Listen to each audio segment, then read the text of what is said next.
Une vingtaine de personnes et plusieurs véhicules mobilisés. Les forces de l'ordre de la Drôme, gendarmerie et police ont déployé d'importants moyens pour cette nouvelle opération de contrôle sur l'autoroute et la Lacra, axe très fréquenté et où 4 personnes avaient perdu la vie lors de 2 accidents fin septembre.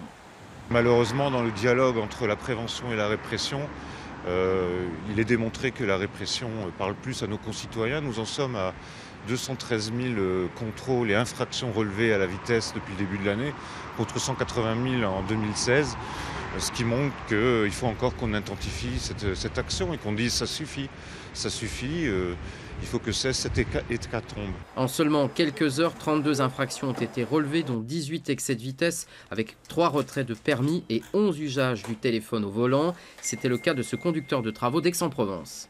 Jusqu'à présent, ça m'était jamais arrivé, donc maintenant que ça m'est arrivé, forcément que je vais faire beaucoup plus attention. J'attendrai de m'arrêter avant de regarder mon téléphone. Le téléphone au volant qui s'inscrit comme un nouveau fléau et sur fond de situations de plus en plus inquiétantes. Des infractions au code de la route, y compris des graves infractions liées à l'alcoolémie, à l'usage de stupéfiants notamment, ou aux vitesses. Nous en constatons de plus en plus. Et ce que je pense, c'est qu'il y a un relâchement quand même général par rapport à la conduite et aux précautions à prendre avant de prendre le volant. Un constat accablant dressé également par le procureur de la République de Valence.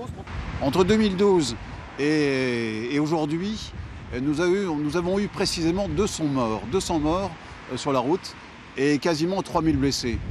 C'est considérable à la hauteur de ce département. C'est presque un appel au secours. Il faut véritablement que les gens prennent conscience effectivement des conséquences de leur comportement. De nouvelles opérations de contrôle routier sont d'ores et déjà prévues d'ici la fin de l'année, avec des voitures banalisées et des forces de l'ordre en civil. Objectif: inverser cette tendance meurtrière et retrouver les niveaux de 2016 bien plus satisfaisants.